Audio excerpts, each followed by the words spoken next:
Arsen Television, Mabushi Abuja, Nigeria. I am Khadija Oluwatoyin. I know you'll be wondering how Agric economy coming into the studio. It's been quite a very long time when we recorded in the studio. Yes, we're bringing it back. you know what the economy is like, and then what movement is for us in Nigeria today. On today's program, we shall be taking a look at the new ministry in town. Yes, when we talk about agriculture, that means the livestock ministry.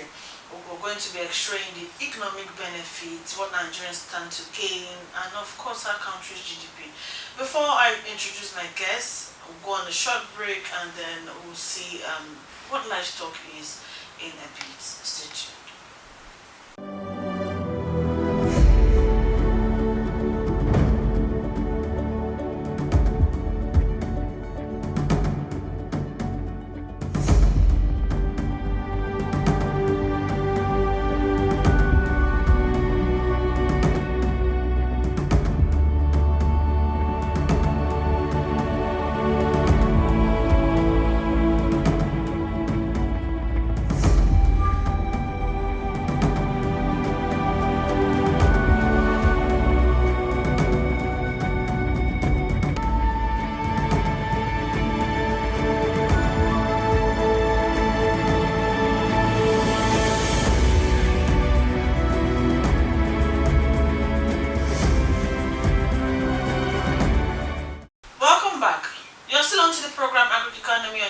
Television, like I said earlier, we shall be showing the benefits of the new Ministry of Livestock and what the country stands to gain with the creation of this ministry by the President Bola Ahmed Tinubu in his recent pronouncement.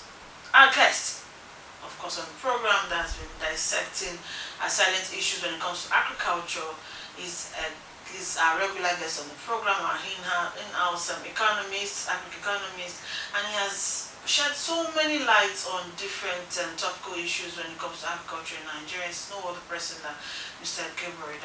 Welcome to the program, sir. Thank you for having me. I would say this is supposed to be sort of a good news.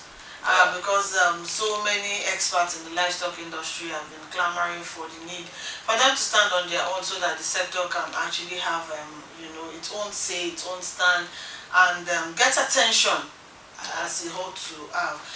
What's your own reaction to this new ministry? Yes, creating the livestock ministry is a welcome development. Looking at the fact that although the cost of governance is high, but when we are talking about livestock, is a major player in the agric economy of Nigeria, and for a long time has been relegated to the background because the Ministry of Agric majorly concentrates on crops and other pertaining to crops, neglecting livestock and all its attendant benefits. And we have seen what it has cost Nigeria over the years. In the past 14 to 15 years in Nigeria, we have been having farmer header crisis that has not subsided because of some of the issues of ensuring that there are policies that would have helped those kind of friction to have been stopped.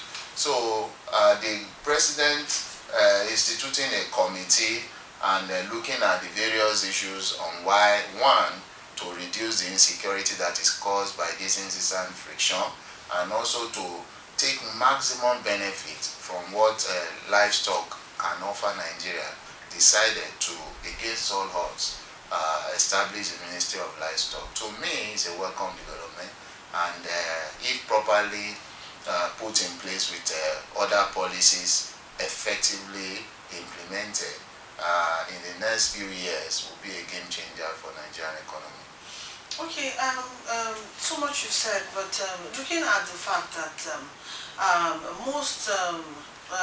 we have the veterinary department, which some people also feel in another quarter that should cater for the livestock industry. Looking at the cost of governance, like you mentioned, what do Nigerians stand to gain in all of this? Actually, the number one benefit of the livestock ministry, as we all know, we have issues with unemployment in Nigeria, so it's going to generate a lot of unemployment, which is very critical to the essence employment rather, sorry, for Nigeria, because a new ministry, a new setup, so many policies and so many areas that men needs to be deployed. So it's going to generate a lot of employment across Nigeria. Looking at another benefit which is critical is that it's going to increase the availability of protein. You know, when it talks of cows, pig, sheep, we talk of poultry products, they are all in livestock management. So it's going to increase or help to generate enough protein intake for Nigerians, which will also benefit our health tremendously. If you look presently, there are so many of these products that are being imported, which is very unfortunate. As much as it would have been good and we have the climate to continue to produce enough poultry products, enough cows and sheep, you still see us importing some of these from neighboring African countries, even abroad.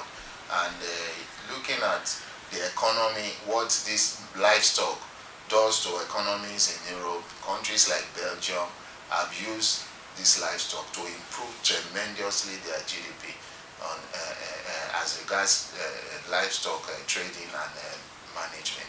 So I believe that apart from employment, it's going to help to increase the protein intake and protein availability for Nigeria.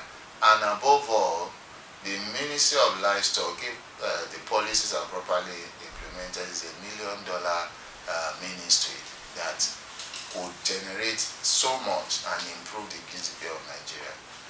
Because the business will have not even done 20% of what livestock can do to Nigeria. Because when we get to the level of self-sufficiency in livestock production in Nigeria and we are able to export, you can imagine the tremendous benefits and income that comes to Nigeria through the Ministry of Livestock. Okay, you talked about these benefits, and if you look at it, there are still arguments in some quarters that we've not been able to tap into the seedlings area of agriculture. We know that in Nigeria, livestock production is not, let me say 60%, like you said, we've just been able to harness like 20% of all the benefits. When you say I'm a farmer, what everybody thinks about is you planting crops, and here in this part of Nigeria, most farmers do farming but don't look at the area of, except for aqua farming, which has gone so viral that so many people, young ones, are going into. Do you not think there is need for enabling environment for this sector as well to thrive? The Ministry of Livestock is there to create the enabling environment. There have been talks about why should the livestock management be removed from the Ministry of Agric in the first place, looking at the fact that we are trying to cut costs and some ministries are being merged, some agencies are also being scrapped. But if actually we want to put livestock in the front burner to address the key issues that are affecting the growth of livestock management in Nigeria, it needs to be separated so that the issues can be focused on and tackled headlong. So I believe that presently now, with the establishment of the Ministry of Livestock in Nigeria, is going to tackle the key issues and create the enabling environment that the livestock management needs to thrive. Now, at the inception of this government, the federal government said it's going to deal seriously as regards agricultural development. It's going to open up farms. It's going to give enough enablement for farmers and also those that are intending to go into farmer in capacity management, in funding and other areas, so that more people can embrace farming. This also is part of the policy.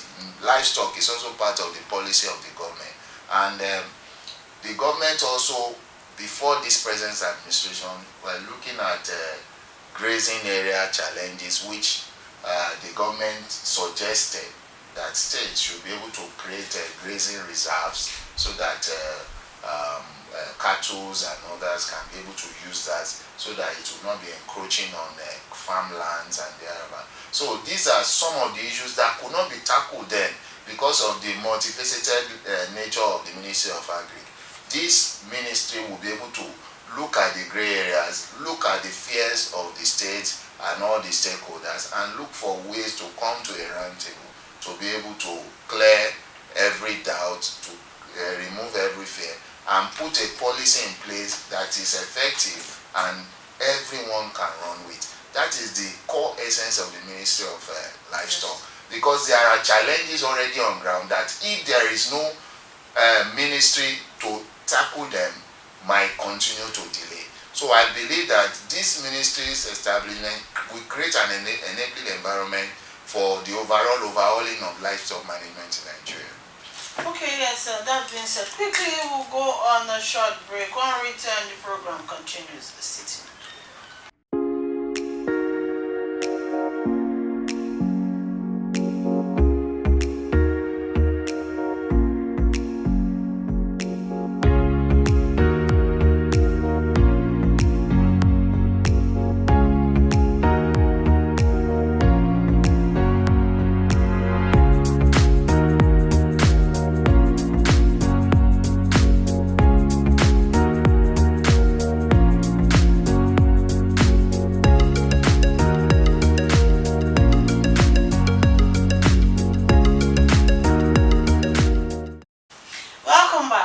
To the program Agric Economy, and we've been discussing livestock, the benefits of the ministry to both farmers and of course the country's GDP.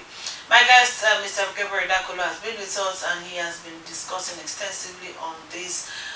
Before we went to break, we talked about so many benefits and the rest. Looking at value addition, how do you think, because the main agricultural ministry, the main agric ministry before now, the focus has been not just having your produce, not just having your product, but being able to, add value, take it a step further from the farm, and not just after cultivation and then you are selling. For farmers, it's not even really bringing money, it's not fetching money equivalent to the stress they're going through. Now, what should we do when it comes to area of value, and what should you expect? Yes, I expect the Ministry of Livestock to take a cue or to take lessons from how far the Ministry of Agric, where they are coming out from, has gone when it comes to value addition. We have seen that efforts have been made to ensure that value addition are put on some of the crops like cocoa, tomatoes and all those perishable crops, to see that it can last longer than it used to be.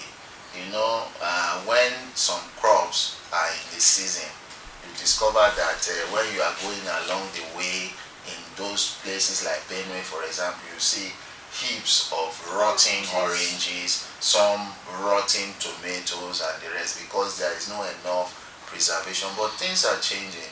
More organizations are being encouraged to go into value addition, having processing plants to convert some of these to long-time use, tomatoes to tomato paste, cocoa to chocolate and the rest. So I believe that some of the values that is expected to be added, which I believe the ministry needs to also look at, is in the issue of improving the present products that we have in all the segments of livestock. For example, the cow is expected to produce milk. We should have off-takers in the industry that will base to improve the milk production aspect. You discovered, unfortunately, that in Nigeria we are still importing milk to a large extent, both the poultry farm and even the which is not supposed to be so. So we expect companies like Wamco and the others that produces milk to partner with the ministry to ensure that with the improved production coming from the livestock ministry as regards harnessing and increasing the production of cows that will produce milk and others, they will be able to key in and support the initiatives of government. Another aspect is egg production. The poultry industry has gone through a lot of challenges because of key issues that affect the sector itself.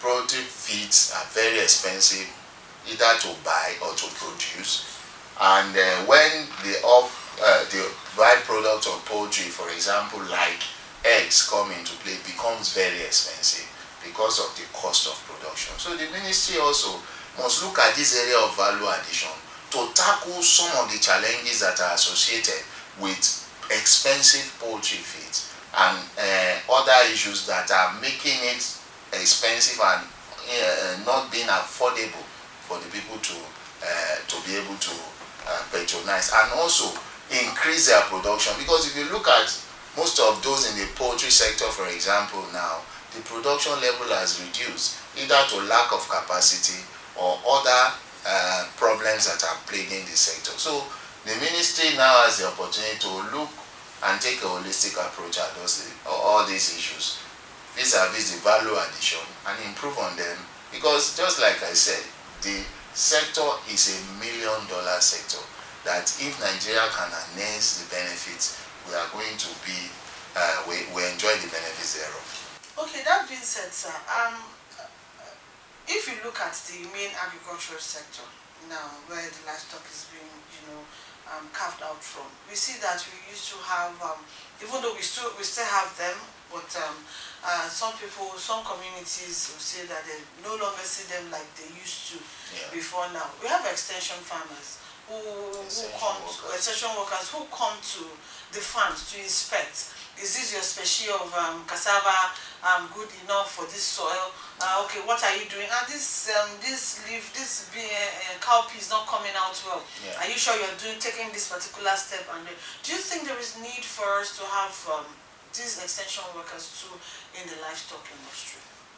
Actually, it's very, very important, because when we are talking health-wise, because the products in the livestock is directly from where they are to the people, unlike the crops that would take time and take processing for them to get to the people. That is why it is also more hazardous if not properly processed. That is the livestock, if they are not properly processed, it is more hazardous to the people. So that is why we need a form of experts in various fields of the livestock management to be able to advise the farmers that as regards livestock, as regards poultry products, as regards piggery and the rest, to be able to put them in perspective of what is expected and how to go about it, so that we can have healthy protein products that are coming from them and other value-added products. The second aspect I also want us to look at is that the ministry also is, to me, saddled with the responsibility of regulating abattoir and meat production process in Nigeria. Yes, we know that the states have control of the abattoirs, but there are some safety and health guidelines that must be universal across the state, so that we will not have a situation of food poisoning and malhandling of these products, whether it's poultry or it's cow or the rest. So this regulation needs to be adhered to strictly, and also incentives need to come into play. States that are doing what the federal government wants as regards livestock management should be incentivized. They should be supported and encouraged. Just like we do in education, where we have UB, Universal Basic Education, the states provide some, the federal government supports with the rest to improve education. This kind of support and collaboration should be handed out to states that are out and are willing to support this livestock initiative of the federal government to ensure that we have overall success in it. Okay, so far, what's your word for, let's start with government. What policies you think, in a highlighted format that you think they should look into? Yes, the first and foremost is farmer-herders relationship. The government should take a strict policy to ensure that both segments coexist peacefully without hindering each other. And how can this be done? by ensuring that there is different roles for the two different sectors. The farmers get to enjoy the sovereignty of the farm, while the cattle rearers, for example, that causes this problem, get to have access to grazing routes or reserves. The second aspect is that the government need to see livestock management as a business, and anybody that is in the management of livestock should also embrace the government. The government should come with a business posture. The proposals of government should be all about business and not of politics, because we have discovered that most of the time when government come with good intention, political inclinations makes it to lose its appeal, and at the end of the day nothing much is recorded. So the government should come with a business side to ensure that for anyone, whether it's from the north or from the south, that is embracing livestock management, enough enabling environment is given to such people to be able to do the business and not look at the political sides or leanings of those people. The third thing that the government needs to do in this regard is that we need experienced professionals in the field.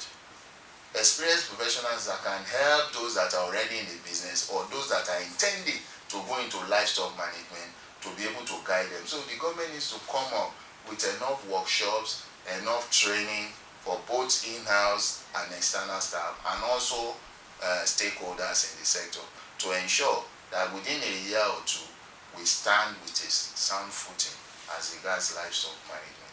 It's very important. Okay, now moving to the area of farmers, we know that there are some livestock farmers who basically what they do is livestock, but Yes. they are not as much as we have them in the regular crop production. Definitely. What's your word for, let me say, the farmers already in business first? Yes, farmers already in livestock business have a new opportunity to expand and to enlarge their coast. Those that are in the business in a not so regulated manner also have the opportunity to regulate their businesses. Like we used to talk, we saw a lot of cattle, even in the Federal Capital Territory, for example, being reared by even children of 6 years old, 7 years old. Definitely we know that they are not the owners of these cattle. So the owners of these cattle, for example, needs to come together to be able to make it a business that it fits and is worth its onions. Because I don't see any reason why you have cattle, for example, and you will not be able to provide adequate feeding for them, knowing fully well that it is a business and you are supposed to sell it and make income from it.